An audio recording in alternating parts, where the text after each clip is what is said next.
अभिवादन स्वीकार कीजिए ब्रजेश मिश्रा का और आप देखना शुरू कर चुके हैं द डिबेट।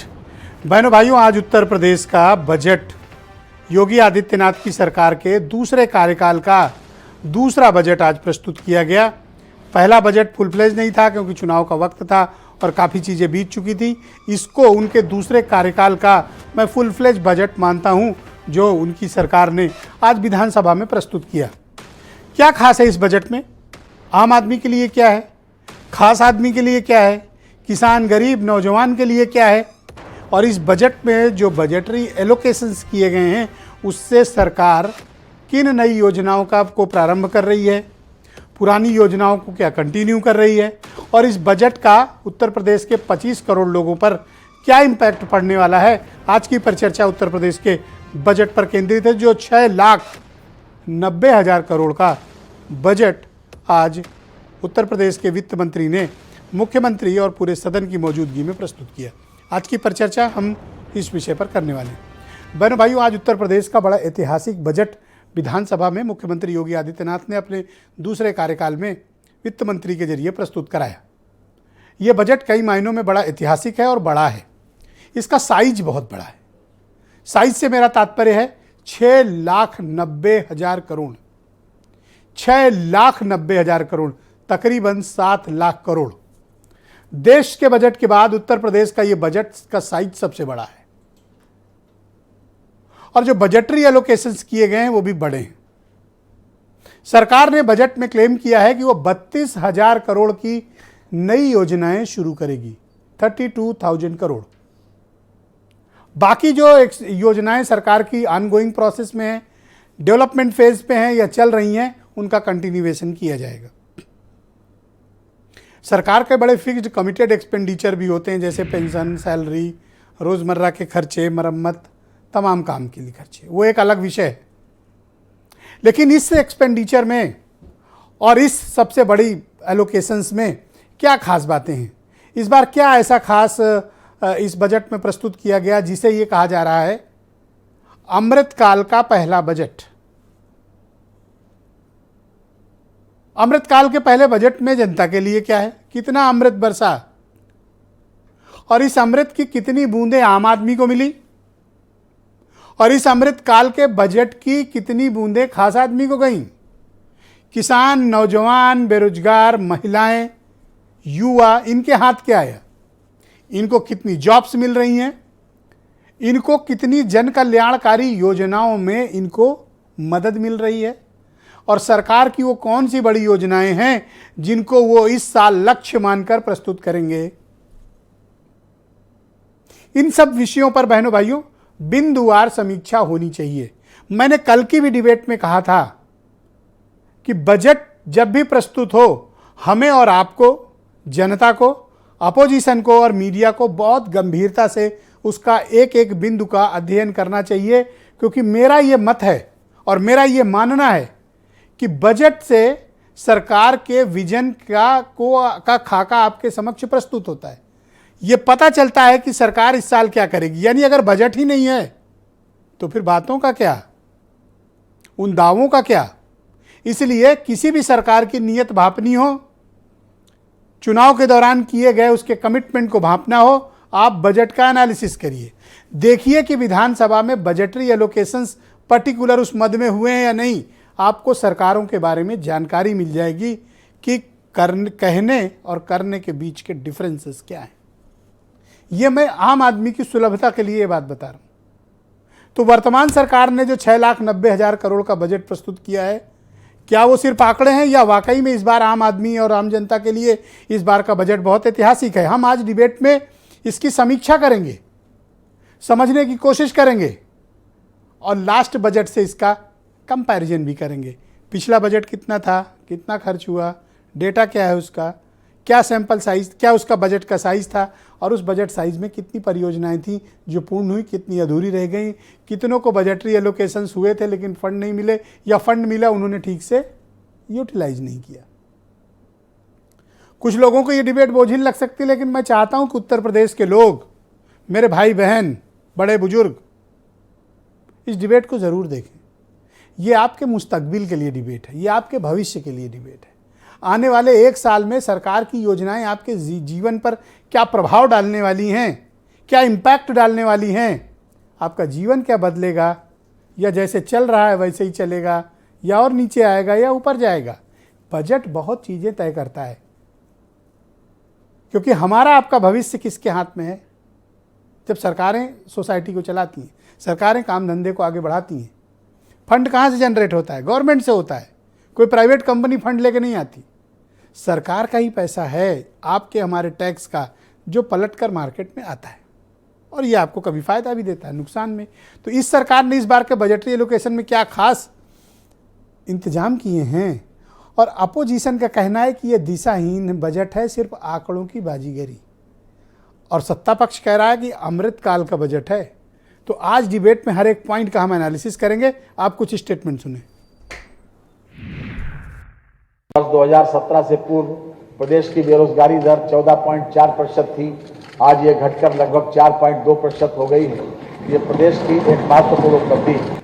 यूपी बना ग्रोथ का इंजन, ये सब पहली दफा समझ, और फकत किनारे बैठे बैठे लहरों से मत सवाल कर, डूब के खुद गहरे पानी में पानी का फलसफा समझ। उत्तर प्रदेश की 25 करोड़ आबादी के विकास के लिए, उनके कल्याण के लिए जो बजट आज प्रस्तुत किया है, आत्मनिर्भर भारत की तर्ज पर आत्मनिर्भर उत्तर प्रदेश की नींव को प्रस्तुत करने वाला बजट है। जहां नौजवान उम्मीद लगा करके लगातार इस बैठे कि रोजगार नौकरी का कुछ रास्ते खुलेंगे,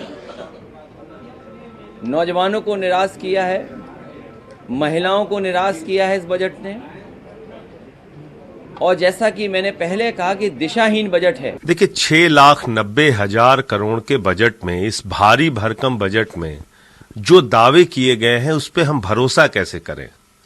उत्तर प्रदेश की जनता कैसे भरोसा करे? शिक्षा के क्षेत्र में, स्वास्थ्य के क्षेत्र में, रोजगार के क्षेत्र में, किसानी के क्षेत्र में जो उम्मीदें थी लोगों की, उस पर यह बजट पूरी तरीके से निराश कर। आकार बड़ा होना बजट की उपलब्धता नहीं है।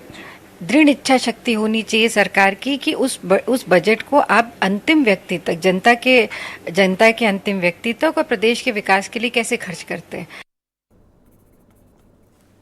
तो बहनों भाइयों, आज की परिचर्चा को हम आगे बढ़ाते हैं। मेरे साथ संजीव मिश्रा हैं भारतीय जनता पार्टी से, चार्टर्ड अकाउंटेंट हैं प्रदीप भाटी जो समाजवादी पार्टी के प्रवक्ता भी हैं, इनको खासतौर पर आमंत्रित किया गया है। मनोज अग्रवाल जी प्रोफेसर साहब मेरे साथ मौजूद हैं, बहुत ही मशहूर अर्थशास्त्री हैं। पवन आगरी जी मेरे साथ मौजूद हैं, राष्ट्रीय लोकदल के प्रवक्ता हैं। सिद्धार्थ कलहंस उत्तर प्रदेश के बहुत ही जाने माने पत्रकार, और मुझे याद नहीं कि 17-18 सालों में बिना इनके मैंने कोई डिबेट की हो बजट की। बहुत शुक्रिया। और बीरेंद्र सिंह जी भी हमें ज्वाइन करेंगे। आप सबका धन्यवाद इस कार्यक्रम में मेरे साथ सम्मिलित होने के लिए। तो भाई संजीव मिश्रा जी, आप बताइए कि अमृतकाल के इस बजट में क्या है आम आदमी के लिए? इस अमृतकाल में आम आदमी को कितनी बूंदें दी आपने?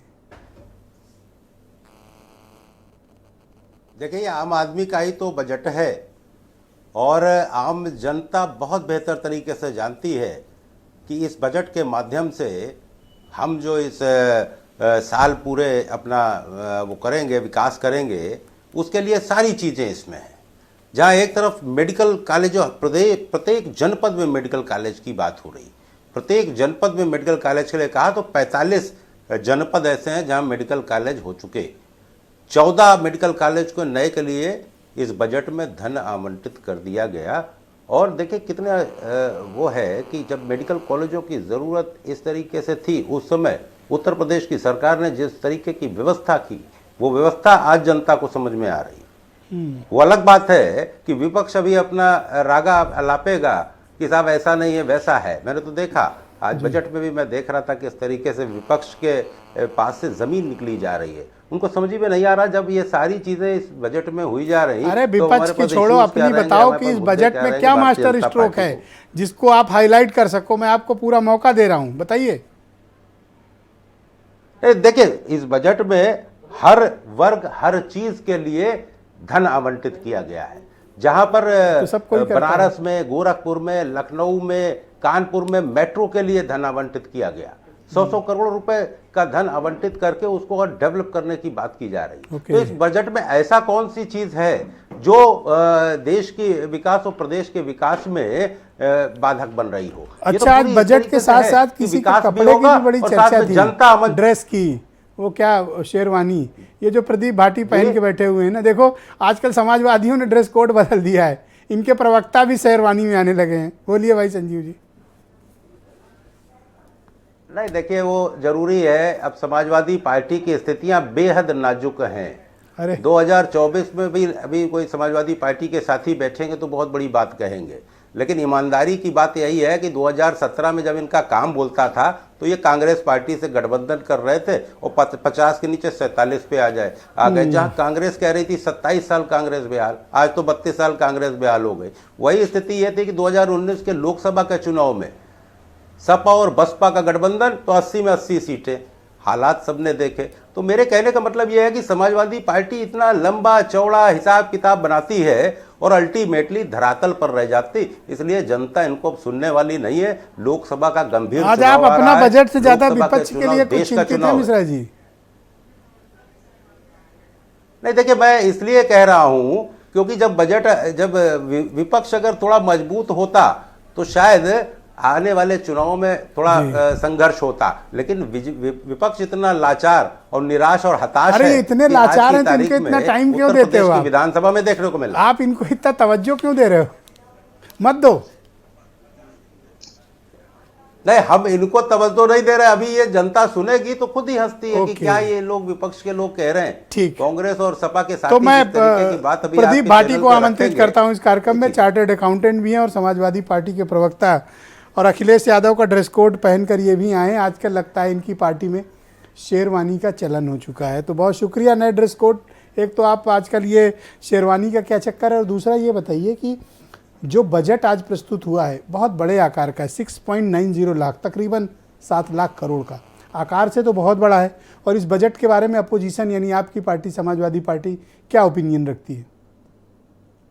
नमस्कार ब्रजेश जी, आपका बहुत बहुत धन्यवाद।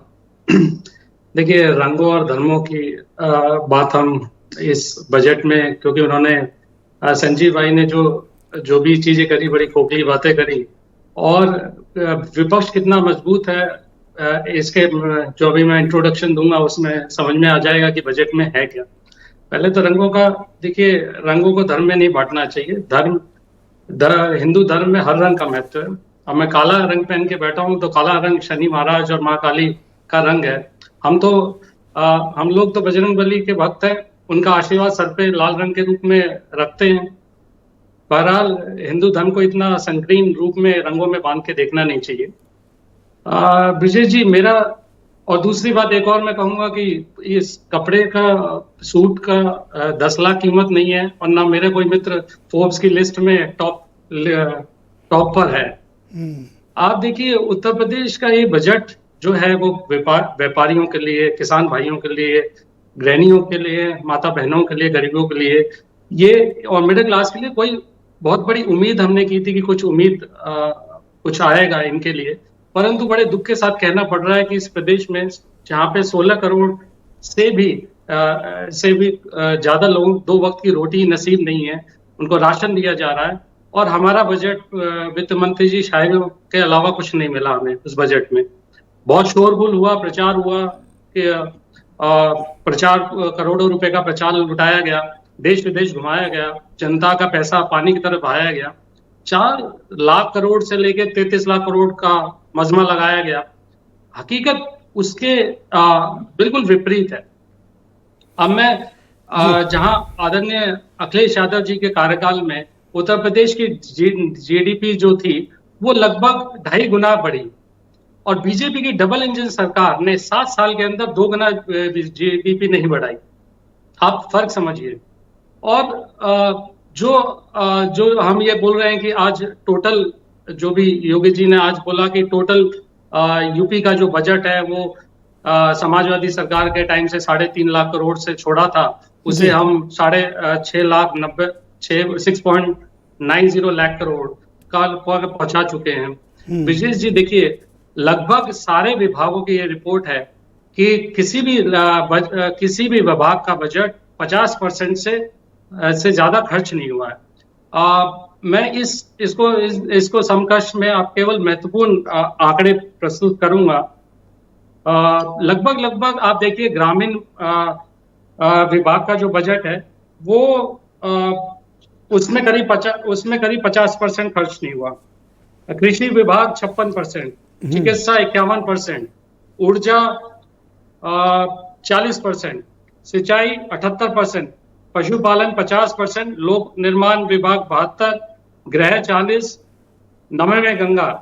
आप देखिए गौर रखिएगा, चिकित्सा विभाग आदरणीय उप मुख्यमंत्री जी के पास है, जिसमें से 50% बस वो उसमें तो आपका ये कहना है कि ये बड़े आकार का बजट तो लाते हैं लेकिन पैसे खर्च करते नहीं, वो लैप्स हो जाते हैं। नहीं, मैं बताता हूं आपको। जो उन्होंने 3.5 लाख करोड़ से बात करी, 690 की बात करी, जो लास्ट ईयर का बजट था, क्योंकि आंकड़े जो हम बता रहे हैं लास्ट ईयर के, तो लास्ट ईयर का बजट 6.15 लाख करोड़ का था। 6 लाख 15 हजार तो एवरेज उसमें सिर्फ 50% खर्च हुआ। उसमें उसका 50% तो आप देख लीजिए कि वो आंकड़ा तो जो समाजवादी सरकार ने बजट छोड़ा था उससे भी नीचे चला जाता है। तो आप जो आंकड़ों की बात कर रहे हैं कि ये देखिए, आसमान में तारे गिनना आसान है, लेकिन बीजेपी के झूठ गिनना मुश्किल है। तो आंकड़ों की डिबेट के दूसरे चरण में आपको बाकी मौके देंगे, तो आप अपनी और बाकी की बातों को बढ़ा लीजिएगा। मेरे साथ राष्ट्रीय लोकदल के प्रवक्ता पवन आगरी मौजूद हैं। पवन जी, शुक्रिया आपका। आप भी अपोजिशन की पार्टी हैं, आप क्या ओपिनियन रखते हैं आज जो बजट जिस साइज का प्रस्तुत हुआ? और एक आरोप भी ये लगा, जो आपके लार्जेस्ट पार्टनर हैं पॉलिटिकली समाजवादी पार्टी, इनका कहना है बजट का आकार तो बढ़ गया, इस्तेमाल ही नहीं करते हो तो फायदा क्या? जी देखिए ब्रजेश जी, सबसे बड़ी बात तो ये है कि अभी हमारे जो भाजपा के हमारे प्रवक्ता थे वो ये एक बात कह रहे थे कि विपक्ष बहुत कमजोर है। तो एक बात मैं इनसे ये पूछना चाहता हूं कि यदि विपक्ष में आपको कोई काबिल व्यक्ति नहीं लगता है तो चुनाव के दौरान ये अपनी पार्टी के लोगों को छोड़कर विपक्ष के लोगों को अपनी पार्टी से टिकट देने के लिए क्यों लालायित रहते हैं, और उन्हीं के माध्यम से ये अपनी कोशिश करते हैं कि वो सीटें जीत पाए। यानी विपक्ष में इनको काबिल व्यक्ति, इनको विपक्ष में ही क्यों लगते हैं, पहली बात। दूसरी बात कि आंकड़ों की बाजीगरी के हिसाब से इन्होंने बहुत बड़ा बजट प्रस्तुत किया है कि साहब ये बहुत ही ऐतिहासिक बजट है, लेकिन किसानों के लिए जहां तक बात थी, क्योंकि हमारी पार्टी किसानों की हितैषी रही है, आम आदमी की पार्टी है, तो आप ये बताइए कि इसमें जो किसानों की चिर परिचित मांग और चिर प्रतीक्षित मांग थी कि भाई जो गन्ना किसान है उनका जो समर्थन मूल्य है वो निर्धारित कर दिया जाए, उस पर भी कोई भी इस बजट में प्रकाश नहीं डाला गया। साथ ही इनकी हमेशा ये कोशिश रही है कि ये आम आदमी, इनका कहना है कि 2017 से अब तक जब हम सरकार में आए हैं 1,96,000 करोड़ का भुगतान गन्ना किसानों को हो चुका है, 1.96 लाख करोड़। जी, लेकिन यदि ऐसी बात है, मैं इनसे ये पूछना चाहता हूं कि यदि ये समझते हैं तो फिर किसान बार बार आंदोलन क्यों करते हैं, किसानों को बार बार इनसे शिकायत क्यों रहती है? यानी कि कोई ना कोई ऐसी कमी ये छोड़ते हैं। क्योंकि मैं आपको बताइए, देखिए डीएपी इन्होंने इस बजट में आपको क्या बातें हैं जिनसे आप नाराज हैं? सरकार तो कह रही है अमृत काल का बजट है, अमृत सबको बंटा है, आपको नहीं मिला? जी कहां मिला? आपने चखा भी नहीं अमृत। जी देखिए, मैं आपको बताइए कि कहां मिला। देखिए किसानों को, महिलाओं को, नौजवानों को इनसे निराशा मिलती है, और ये हमेशा से इनका जब भी कभी ये बजट प्रस्तुत करते हैं, मुझे लगता है ये तीनों लोगों को कोशिश करते हैं या बजट अच्छा आया है तभी तो शेरवानी पहनी जा रही है। जी देखिए, ऐसा है कि ये शेरवानी हुई या मैंने जैकेट पहन ली, ये कोई ऐसी महत्वपूर्ण चीज नहीं है, और ना ही ये किसी धर्म विशेष या किसी उसको इंगित करती है। धर्म की कोई बात ही नहीं, आप जबरदस्ती खुद ही ला रहे हो, मैंने तो बोला नहीं। जी आपका इंटरेस्ट वही है, गाड़ी वहीं रुक जाती है आपकी। जी नहीं, ऐसा है ब्रजेश जी, क्योंकि फोकस ऑन बजट। आप बताइए आम आदमी के लिए क्या अमृत है, और आपके हिसाब से सरकार क्या जहर दे रही है? जी देखिए, कहां तो तय था चिरागा हर एक घर के लिए, कहां मयसर नहीं कुल शहर के लिए। मुझे लगता है कि दुष्यंत जी का ये शहर बहुत मुफीद है, क्योंकि आज सुरेश खन्ना जी ने बार बार बहुत सारी शायरी अपने उद्बोधन में व्यक्त की हैं, और कहीं ना कहीं उन्होंने पवन जी, मैं डिबेट के दूसरे बुलंद राउंड में चढ़ाने आपको की बाकी कोशिश मौका दूंगा, आप अपनी जी। बात रखिएगा। आज वीरेंद्र जी भी हमारे साथ जुड़ चुके हैं और फिर दो उसके बाद हमारे साथ टॉप एक्सपर्ट्स मेरे साथ मौजूद होंगे। प्रोफेसर मनोज अग्रवाल जी भी जुड़ चुके हैं और सिद्धार्थ कलंस जी। पहले वीरेंद्र जी का रुख करते हैं। वीरेंद्र जी, आज बजट जो प्रस्तुत हुआ है, आप क्या ओपिनियन रखते हैं इस बजट को लेकर, और इसको लेकर सत्ता पक्ष और विपक्ष में किस प्रकार की प्रतिक्रियाएं आज आपको विधानसभा में देखने को मिली? देखिए, बजट तो जब भी आता है वो प्रदेश के डेवलपमेंट को ध्यान में रखकर तमाम चीज़ें होती हैं, और 6,90,000 करोड़ बहुत बड़ा आकार है। देश के कई राज्यों को मिला दिया जाएगा तो इतना बड़ा बजट किसी का नहीं होगा। योगी सरकार का ये 6वां बजट है। वो लगातार इन्वेस्टमेंट के लिए काम कर रहे हैं और इस बजट में भी वो चीज़ दिखती है। देखिए, सड़कों पर सबसे ज़्यादा हमारे यहाँ पहले निवेश होता था कि सिंचाई और पीडब्ल्यूडी का बजट सबसे ज़्यादा होगा, 21,000 करोड़ के करीब है। लेकिन अब पेयजल मिशन ने, जल शक्ति विभाग ने 23,000 करोड़ का, 25,000 करोड़ का बजट पास कराया है। तो ये अब लोगों की जो मूलभूत समस्या कहते थे हम लोग कि बिजली, पानी, सड़क, उसमें से सड़क और बिजली के साथ साथ अब पानी भी शामिल हो गया है। और उसके अलावा आप रफ्तार पे जाइए, कानपुर में मेट्रो के लिए 550 करोड़ रुपया दे दिया, 600 करोड़। तो इसका मतलब अब कानपुर में मेट्रो और आगे बढ़ जाएगी, 600 करोड़ काफ़ी पैसा है। आगरा में 465 करोड़ दे दिया मेट्रो रेल के लिए, तो अब आगरा भी आपका मेट्रो शहर बन जाएगा, इसमें कोई शक नहीं। धार्मिक जो महाकुंभ होना है 2025 में, उसके लिए भी 2,500 करोड़ रुपया अभी से चला गया। जानवरों पे सरकार का जोर है, गौवंश संरक्षण पर, उसके लिए 750 करोड़ रुपया दे दिया सरकार ने। देखिए, उत्तर प्रदेश देश का सबसे बड़ा सूबा है। हमारी जीडीपी बढ़ेगी तो देश की जीडीपी बढ़ेगी। उत्तर प्रदेश में अगर खुशहाली, तरक्की आएगी, किसानों के पास आएगी, रोजगार आएगा, तभी देश ये तरक्की कर सकता है।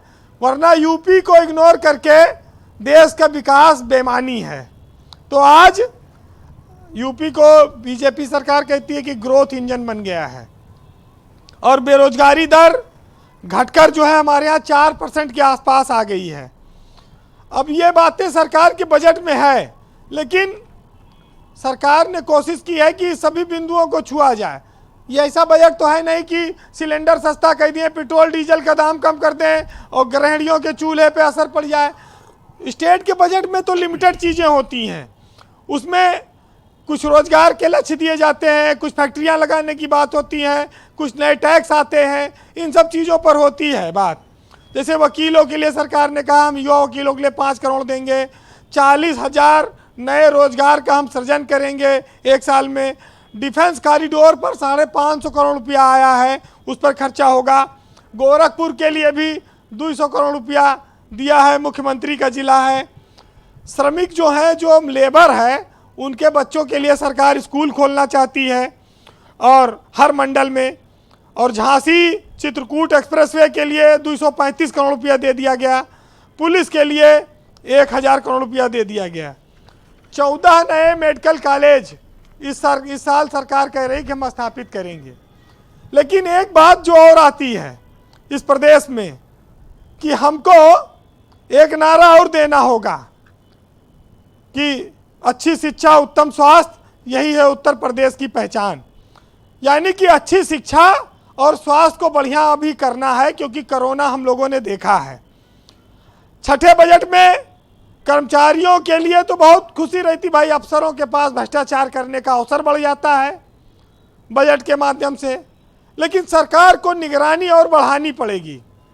यूपी जैसे बड़े राज्य में जब एमएसएमई सेक्टर में आज इतना निवेश आ रहा है, पूरे देश दुनिया के लोग यहाँ आए, 35 लाख करोड़ के निवेश की बात हो रही है, तो जो इन्वेस्टर आएगा उसको सहूलियतें देना सरकार के अफसरों का काम है।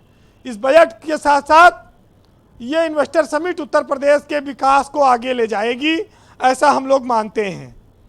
ब्रजेश जी, कोई सरकार हो, अगर खुलेआम भ्रष्टाचार और लूटपाट ना हुए दिए तो बहुत सारा विकास हो सकता है।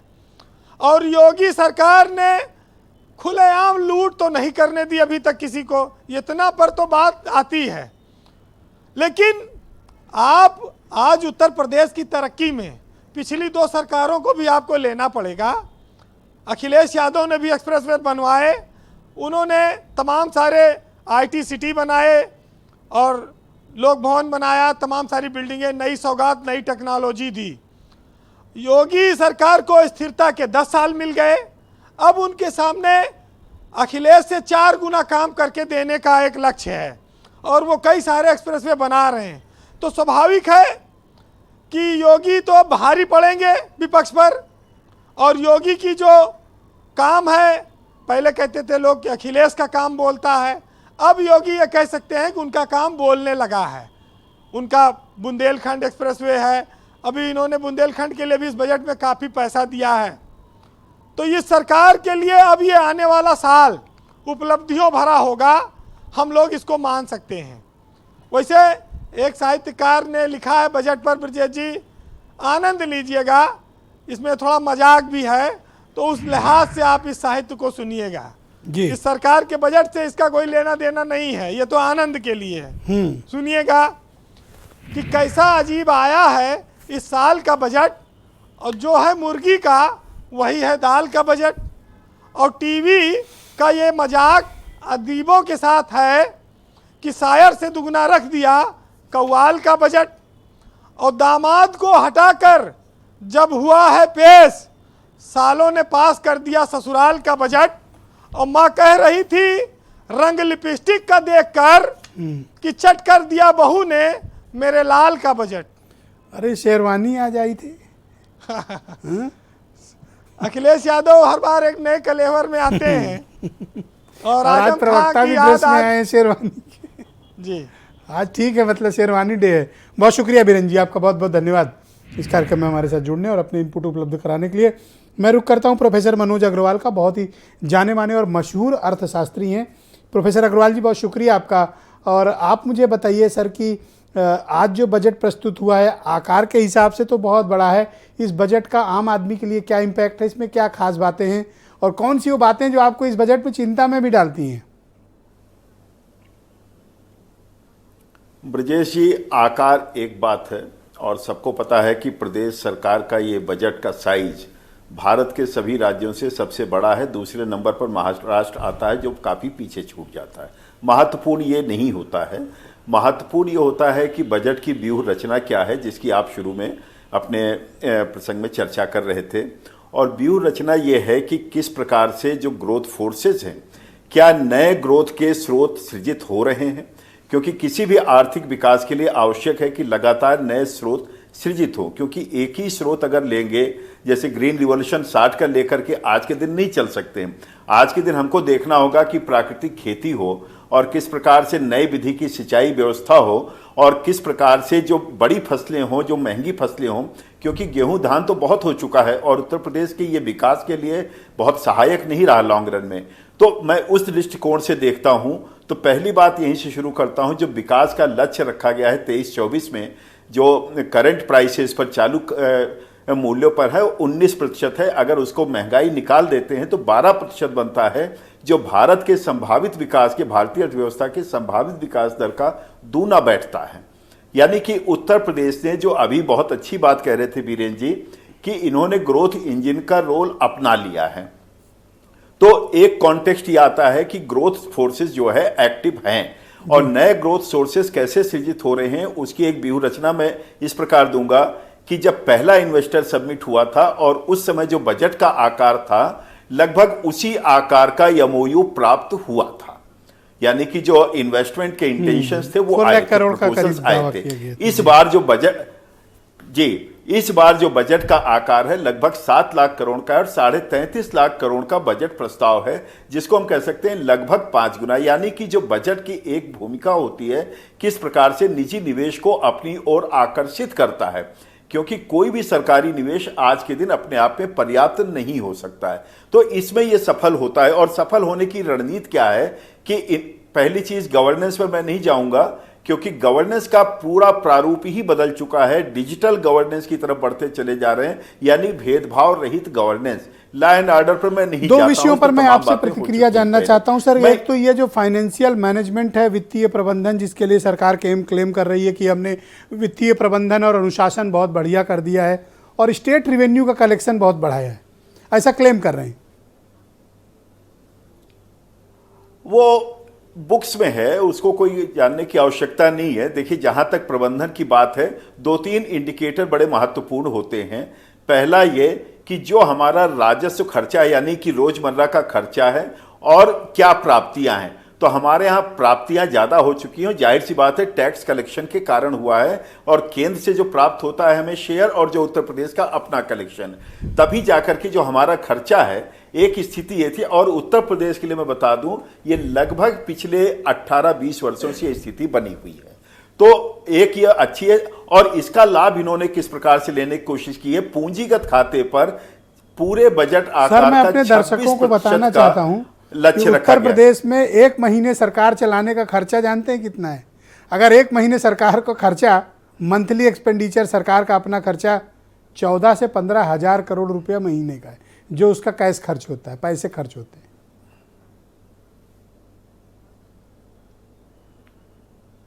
अग्रवाल साहब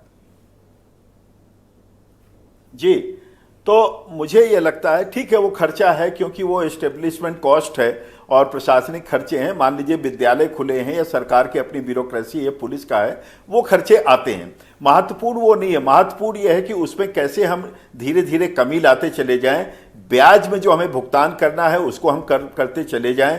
पेंशन थोड़ा सा मैं नहीं डिस्कस करूंगा, क्योंकि उसको लेकर के दूसरी तरह की बातें आती हैं, लेकिन निश्चित तौर पर यह पूंजीगत व्यय खर्च होता है, तो उसका लाभ हमको कहीं ना कहीं इंफ्रास्ट्रक्चर के डेवलपमेंट पर मिलता है, हॉस्पिटल डेवलपमेंट, यानी कि विकासशील योजनाओं का, बजट को जो 10 में कहीं ना कितने कहीं नंबर है, निवेश प्रोफेसर को साहब? हमारी ओर आकर्षित करने के लिए लाने की चेष्टा करते हैं। ये महत्वपूर्ण विषय है। और नए ग्रोथ सोर्सेज, चाहे फिल्म सिटी के रूप में आप लेकर के देखें, चाहे लिंक एक्सप्रेस के वे के रूप में लेकर के देखते हैं, तो जो नए ग्रोथ के सोर्सेज सृजित होता है, एक महत्वपूर्ण चीज हम लोग छोड़ रहे हैं, बहुत छोटा सा है लेकिन बड़ा महत्वपूर्ण है, वो है 1000 करोड़ रुपए से ज्यादा का ऋण स्वनिधि योजना के अंतर्गत जो फुटपाथ वाले हैं, ठेले वाले हैं, उनको वितरित किया गया। बैंकिंग सेक्टर के फॉर्मल सेक्टर से उनको लोन देना और भविष्य के लिए उनको लिए बैंकिंग सेक्टर उपलब्ध कराना, इसको मैं कहता हूं इंक्लूसिव ग्रोथ।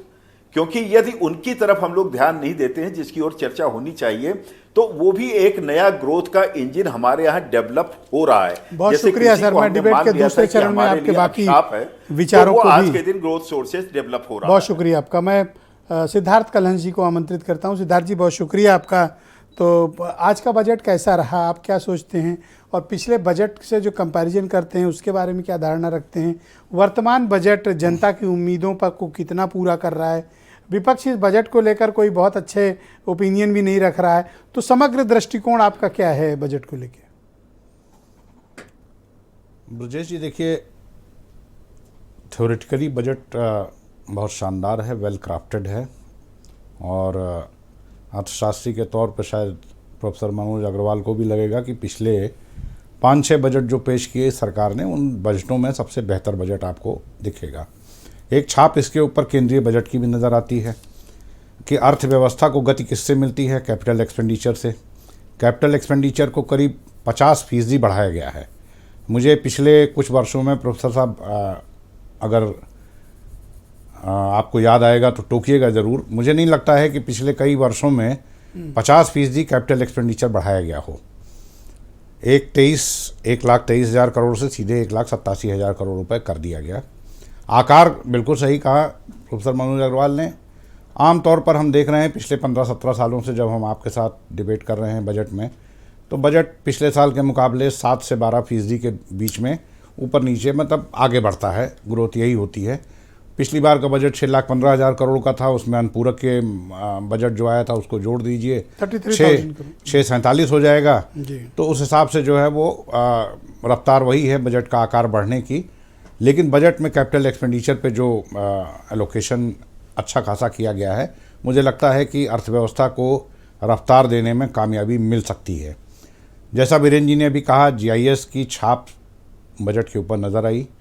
बजट में एक्सेलरेट किया गया है कि कैसे ज़्यादा से ज़्यादा इंडस्ट्रियल डेवलपमेंट जो है उसको पुश मिले, चाहे वो 6 इंडस्ट्रियल पॉकेट बनाने का हो, 4 पूर्वांचल एक्सप्रेस वे और 2 बुंदेलखंड एक्सप्रेस वे, गोरखपुर के लिंक एक्सप्रेस वे के दोनों तरफ औद्योगिक गलियारा बनाने के लिए 200 करोड़।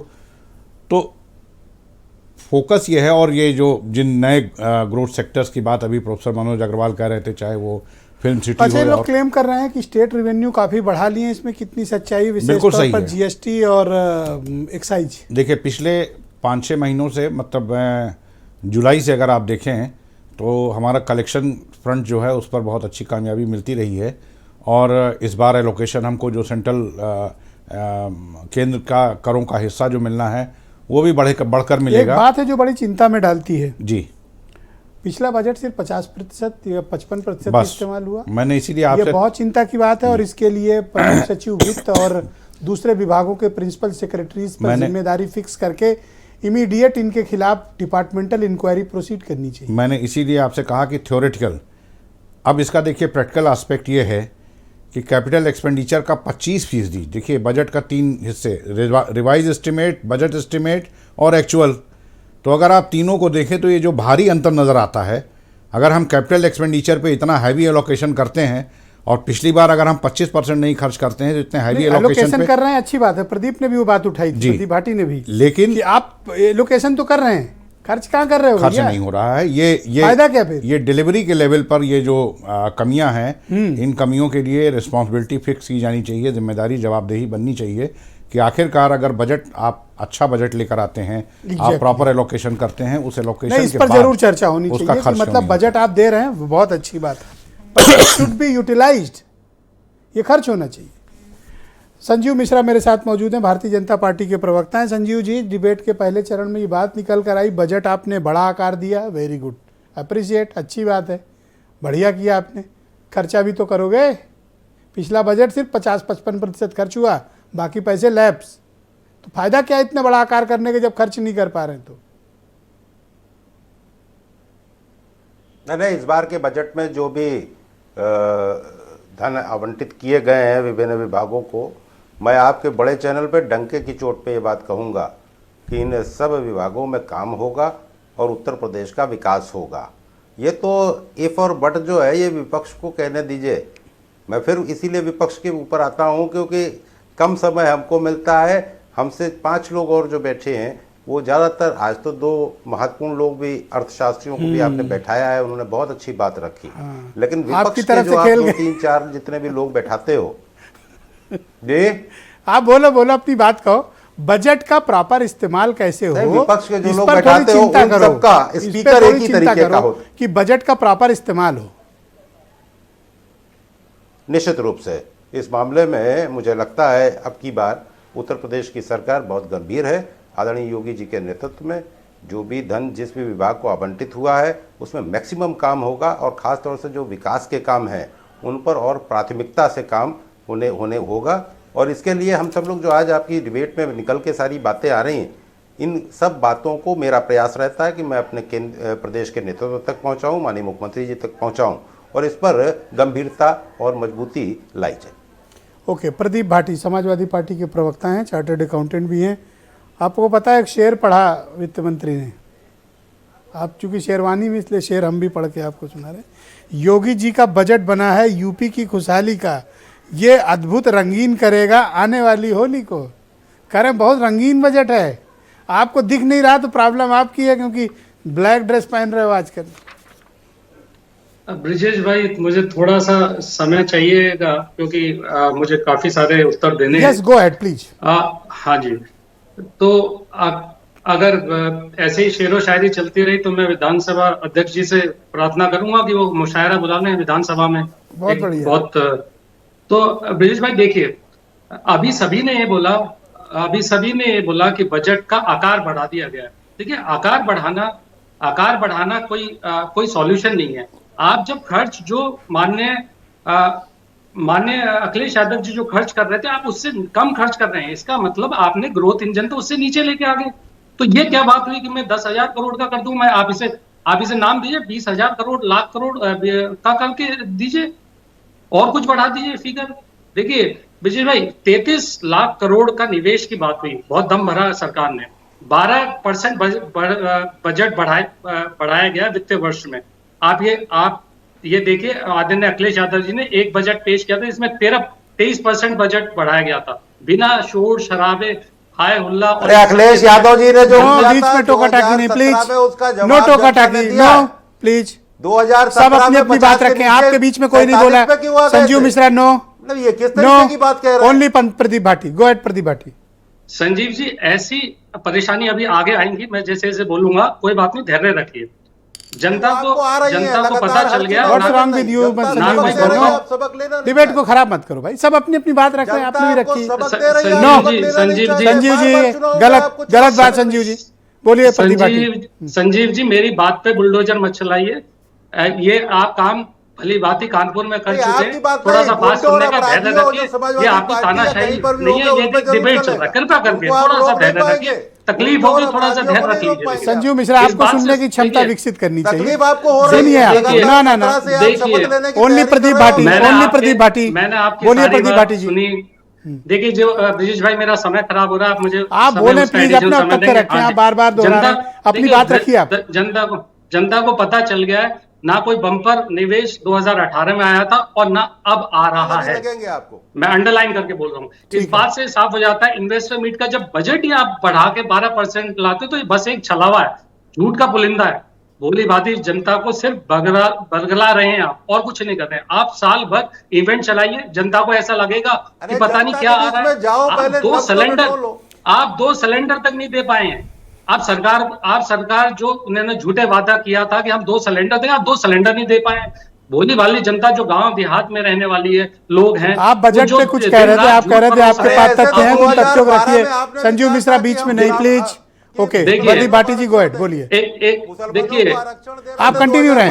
गुमनाम है या विश्वास है? बच्चों को टैबलेट दे रहे थे। अरे संजीव भाई, सुन लीजिए, ओनली प्रदीप गुमनाम भाटी है या विश्वास है? हमें भी अच्छे दिन की आस है, आएगा नहीं, आस है। आप धैर्य रखिए, अभी थोड़ी देर और रख लीजिए। बस कहीं भी आप भविष्य का बजट, आप अपनी बात रखें, आप बात रखें। कहीं भी ये भविष्य का बजट नहीं है। भाजपा ने हमारे नौजवान पीढ़ी के लिए जो आशा आकांक्षाओं के साथ खिलवाड़ कर रही है, और काट की हांडी बार बार नहीं चढ़ेगी। उत्तर प्रदेश की जनता ये समझ गई है कि कितनी बड़ी भूल हो गई है उनसे। ये सब चीजें आप बजट का मैं आपको बता ही दिया कि ना निवेश में कोई आप कोई चीज कर रहे हैं, कोई प्रोविजनिंग करेंगे। संजीव मिश्रा, आप लग रहा है फंस गए, इसलिए आप टोका टाकी जरूरत से ज्यादा कर रहे हो। भी बैठे दो आप एक बहुत सिंपल क्वेश्चन आपसे पूछ रहा हूँ। अगर आपका निवेश 33 लाख करोड़ का आ रहा है, आपने प्रोविजनिंग करी होगी, आपने जीएसटी की बात करी, आपको जीएसटी मिलेगा, आपको वो मिलेगा, आपने ग्रोथ 12% क्यों करी? आप बताइए, इसका आंसर कोई दे के बताए मुझे। जहां कोई विकास या ग्रोथ नहीं हुआ है। और ये आप देखिए, दूसरी बात, छात्रवृत्ति स्कीम आई, अभी जितना लास्ट ईयर बजट में घोषित हुआ, आधा बजट भ्रष्टाचार की भेंट चढ़ गया। खुद ईडी 22 छापे मार रही है, और यहाँ एक योगी जी के मंत्री है जो भाजपा लेके बैठे हुए। तो बहुत शुक्रिया, सरकार को कोई आवाज नहीं।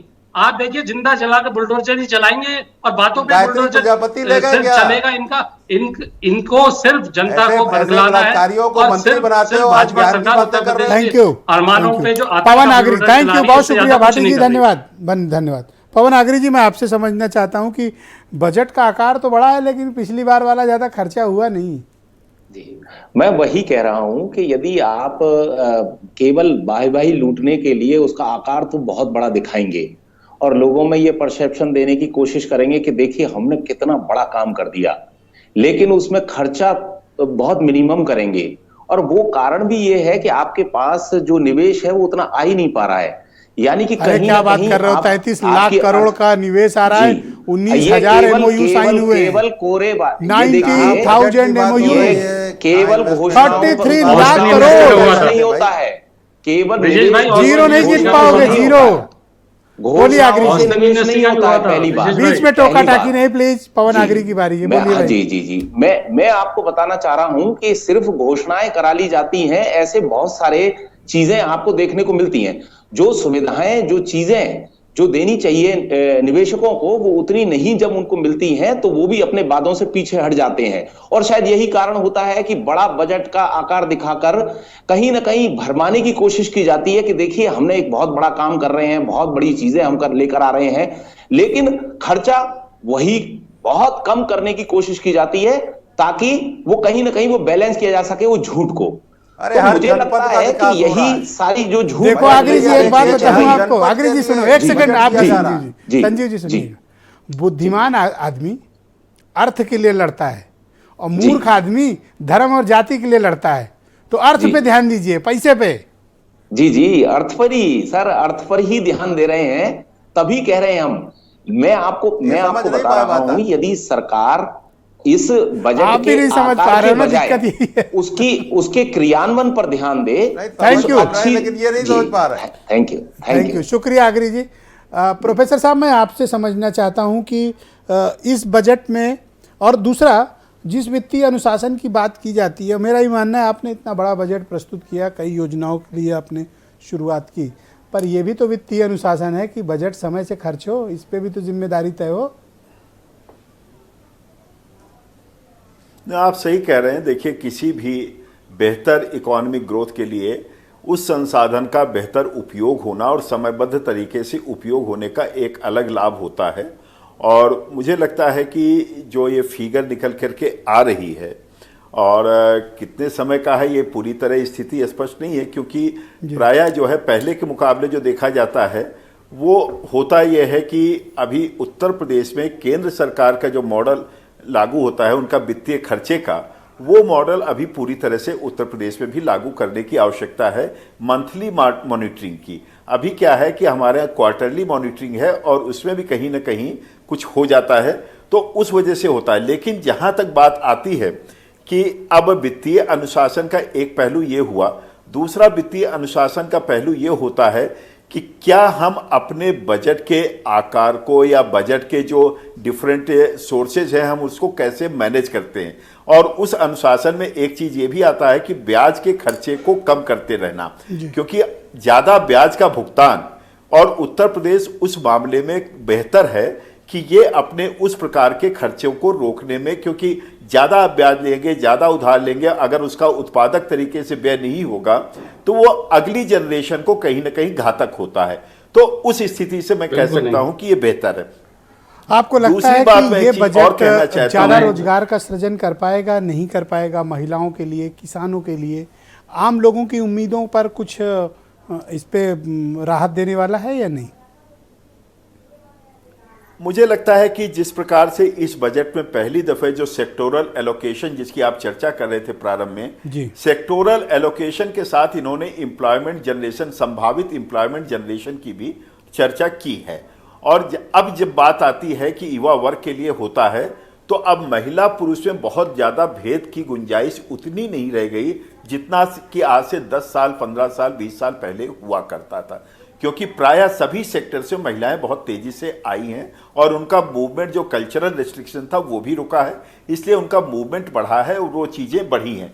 अब मसलन अगर हम देखते हैं कि मेडिकल सेक्टर में भले कि पीपी मोड में मेडिकल कॉलेजेस खुल रहे हैं, वहाँ पर अगर मेडिकल सीट्स बढ़ती हैं तो महिलाओं के लिए वहाँ पर बढ़ता है, नर्सिंग के बढ़ रहे हैं, इसी प्रकार से डिफरेंट यूनिवर्सिटीज़ खुल रही हैं या डिफरेंट रिसर्च के एवेन्यूज़ बढ़ रहे हैं, या मान लीजिए फिल्म इंडस्ट्री का यहाँ पर स्कोप बढ़ रहा है, ये लॉजिस्टिक डेवलपमेंट की बात आ रही है। चूंकि अब आप देखें हर टोल पर महिलाएं भी मिलती हैं, तो उत्तर प्रदेश में महिलाओं का पार्टिसिपेशन एक सबसे बड़ा इंडिकेटर वो बजट से लिंक नहीं है, लेकिन एक कल्चरल और जो बाकी बातें आती हैं परिवेश के लिहाज से, कि उत्तर प्रदेश के बहुत से जिले जिसमें पश्चिम के जिले हैं, पिछले 4-5 वर्षों में सेक्स रेशियो बहुत तेजी से बढ़ा है, अन्य राज्यों में बढ़ा है, तो ये कहीं ना कहीं हमारे कल्चरल वैल्यूज को भी शो करता है। तो इसलिए मुझे लगता है कि यदि आर्थिक परिवेश बदलता है तो पुरुष और महिला दोनों को उसका लाभ लगभग बराबर के रूप में मिलता है, क्योंकि एजुकेशन सेक्टर आप देखें, तमामों सेक्टर से, मीडिया सेक्टर में उठा करके देखें जिसका बहुत तेजी से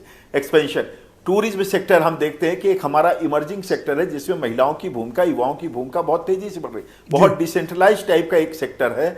आप कल्पना करिए ये बजट आत्मनिर्भर बनाने में उत्तर प्रदेश को मदद करेगा?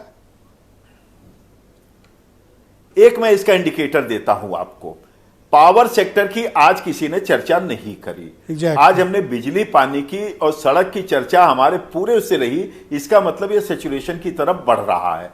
मैं इसका उदाहरण देता हूं कि तापीय बिजली उत्पादन बढ़ा है, लेकिन बहुत नहीं बढ़ा है, लेकिन बढ़ रहा है। यह महत्वपूर्ण है। जो हमारे यहाँ solar energy, non conventional clean और ग्रीन एनर्जी जो एसडीजीज के तहत है, 22,000 मेगावाट बढ़ाने की बात है। और इसमें जो फोकस किया गया है, अगर ये पूरा का पूरा लक्ष्य में प्राप्त होता है 5 वर्षों में, तो हम बिजली के मामले में लगभग आत्मनिर्भर हो जाएंगे। सस्ती बिजली और सर कंक्लूड करें और इससे किसानों को भी फायदा, उद्योगों को फायदा। तो ये कुल मिलाकर के जो सारी स्ट्रेटजी है, उत्पादन लागत को घटाने की व्यूह रचना है। इन सब माध्यमों से, चाहे इंफ्रास्ट्रक्चर में कनेक्टिविटी के माध्यम से, आपका बहुत बहुत शुक्रिया, आपका बहुत बहुत धन्यवाद। मैं आपके मित्र सिद्धार्थ कलहंस जी को आमंत्रित करता हूं। सिद्धार्थ जी, बजट एलोकेशंस हो गए, लेकिन हम पिछले बजटों से ये एक सीख सकते हैं कि वित्तीय खर्चे जो बजटरी एलोकेशंस के हैं, जैसे 55-60% हुआ, किसी विभाग में तो 30% खर्च हुआ, तो इसके मॉनिटरिंग के लिए कि जो बजटरी एलोकेशन है वो सही से प्रॉपर इस्तेमाल हो, क्या ये सही वक्त है कि इन सब चीज़ों पर नज़र रखने के लिए कि विभाग के प्रपोजल्स और फिनांस डिपार्टमेंट क्या अड़चनें पैदा कर रहा है, उनके बीच एक फिनेंशियल मैनेजमेंट ग्रुप बने या फिनेंशियल मॉनिटरिंग ग्रुप बने जो कम से कम नज़र रख सके कि बजट का सही इस्तेमाल, समुचित इस्तेमाल और जितना एलोकेट हुआ उसका इस्तेमाल हो रहा है। तो एक फिनेंशियल मॉनिटरिंग ग्रुप का गठन हो। जी बिल्कुल, मैं इस पक्ष में हूँ। और जैसा अभी प्रोफेसर मनोज अग्रवाल कह रहे थे कि जैसा केंद्र सरकार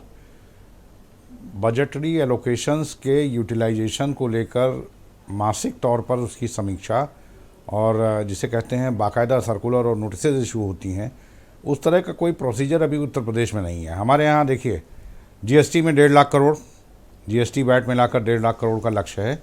आप मान के चलिएगा, अगली बार हम फिर जब बैठेंगे बजट में, आप देखिएगा हम वहाँ करीब पहुँच जाएंगे, हम 1.5 लाख करोड़ ले आएंगे। आबकारी में 58,000 करोड़ हम ले आएंगे। स्टैम्प एंड रजिस्ट्रेशन में, वाहन कर में हमारा जो लक्ष्य है 12,000 करोड़ का आ जाएगा। वजह क्या है आपको मालूम है, हर महीने इनकी समीक्षा बैठक होती है और वो समीक्षा बैठक जैसे जैसे महीने पार होने शुरू होते हैं, अक्टूबर, नवंबर, दिसंबर, जनवरी आते आते वो इतनी सघन होने लगती है और उसमें इतना सख्ती की बरती जाती है कि अपने आप रिसीप्ट बढ़ने लगती है। तो उस तरह का अगर कोई सिस्टम खर्चों को लेकर कि भाई आपके विभाग को इतना बजट दिया गया, मेरा ये मानना है कि जो उत्तर प्रदेश का वित्त विभाग है ना, फिनेंस डिपार्टमेंट, वो विकास की योजनाओं पर रोड़ा अटकाता, बिल्कुल, तो पैसे नहीं देता, फाइलें रोकता है और प्रमुख सचिव वित्त सबका बॉस बनने की कोशिश करता है, सबकी फाइलों में अड़ंगा लगाता है। और प्रशांत त्रिवेदी पर इस बात का गंभीर इल्जाम है और अगर बजट का इस्तेमाल नहीं हो तो प्रशांत की जिम्मेदारी तय होनी चाहिए। एक आधों को छोड़ दीजिए, ज़्यादातर जो वित्त विभाग के प्रमुख सचिव या अपर मुख्य सचिव रहे हैं, उनको लेकर इस तरह की शिकायतें आप किसी विभाग में चले जाएं उत्तर प्रदेश के, ये बहुत आम शिकायत है कि बजट को लेकर किस तरह से रोड़े अटकाए जाते हैं, किस तरीके से रिलीज कितना देर में होता है। पूरा का पूरा अभी आप देखिएगा अप्रैल और मई का पूरा महीना ज़्यादातर विभागों के लिए फाइल ही नहीं अप्रूव करता है, खाली गुजर जाता है। 2-2 महीने तो आपके ऐसे ही वेस्ट जाते हैं क्योंकि आपके हर प्रमुख सचिव, हर एसीएस परेशान है। तो इसलिए इस सिस्टम को जब तक नहीं सुधारेंगे तो सरकार क्या कर रही है, तब तक हम यही तो पूछूंगा अभी, हम बताओ भाई संजीव मिश्रा। ये स्थिति हर सरकारों में रही है। हाँ, वित्त विभाग में जिसको प्रिंसिपल सेक्रेटरी बना लो वो अपने आप को खजांची जैसे घर से पैसा लाया हो। हर सरकार की हर सरकार की स्थिति रही है। और आप देखिए कि इस सबके बावजूद कितना भी आप कैपिटल एक्सपेंडिचर के लिए आप पैसा एलोकेट कर दें, लेकिन ढाक के वही 3 पात रहते हैं कि आप कागजों में हम मान रहे हैं कि ओके भाई संजीव मिश्रा, आप क्या प्रॉब्लम थी? आप बहुत बीच में सबके बोल रहे थे, अब बताइए। 1 मिनट का टाइम है आपके पास। हाँ बताइए, आपको क्या टोका? हाँ देंगे टाइम, भैया आपको भी भाटी जी टाइम मिलेगा, पेशेंस। यस बोलिए भाई मिश्रा जी, आपको क्या प्रॉब्लम थी? सबके बीच क्यों टोका टाकी कर रहे थे?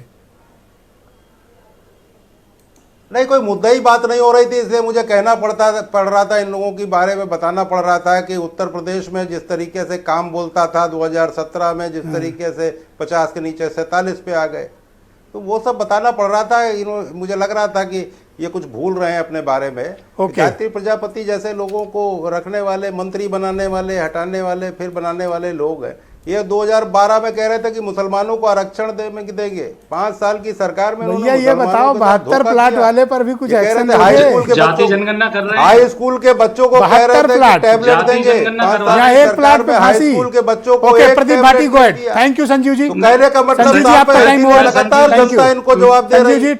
ओके लगातार जनता इनको जवाब दे रही, लेकिन प्रदीप भाटी जी अब आप सुनिए इनकी बात। यस भाटी जी बोलिए। संजीव जी जाति जनगणना करा रहे हैं, आंकड़े तो ले आइए। जो भी आप योजनाएं बना रहे हैं वो किसके लिए बननी है, वो आखिरी आदमी तक पहुंच पा रही है नहीं पहुंच पा रही। एक बड़ा अजीब तर्क मुझे सामने आया, जनता जान रही है, जनता लगातार जवाब दे रही है, लेकिन आपके पास जवाब नहीं है। पेशेंस रख लीजिए, थोड़ा सा पेशेंस रख लीजिए, वरना जनता आगे भी जवाब देती रहेगी। आप हर बात में एक बड़ा मुझे तर्क बड़ा समझ में नहीं आया ब्रजेश भाई कि अपनी जेब कटवाने में, जीएसटी बढ़ाने में ये कौन सा अचीवमेंट है, और जो आम जनता के लिए वो है, आप जनता के हिसाब से वो कैसे तर्क है। आप अपनी बात पर भाटी जी कंप्लीट करें। 30, 35 रुपए पेट्रोल पे इस सरकार ने जीएसटी एक्साइज सेस के रूप में लिया है। आप जनता के रूप में जानो जीएसटी, आप कहते हो जीएसटी बढ़ा दिया, बहुत बड़ा अचीवमेंट कर दिया हमने। आप जनता की हालत खराब करे, बजट में हवाई घोषणाएं कर रहे हैं, आप कुछ नहीं कर रहे। आपके बजट में संकल्प पद की एक योजना पूरी नहीं है, बताइए। टैबलेट आपको 2 करोड़ देने थे, 2 करोड़ टैबलेट देने थे, बताइए कितने टैबलेट आपने दे दिए। आप सबका बहुत बहुत शुक्रिया। डिबेट ओवर, बहुत बहुत शुक्रिया, धन्यवाद। मेरे पास समय समाप्त हो चुका है पर चर्चा का, और आप सबका बहुत शुक्रिया और अभिनंदन। इस कार्यक्रम में मेरे साथ आप सब शरीक हुए और आप सब ने अपने अपने विचार आज के कार्यक्रम में प्रस्तुत किए। बहन भाइयों, आप सबका बहुत शुक्रिया इस कार्यक्रम और पर चर्चा में सम्मिलित होने के लिए। धन्यवाद, नमस्कार।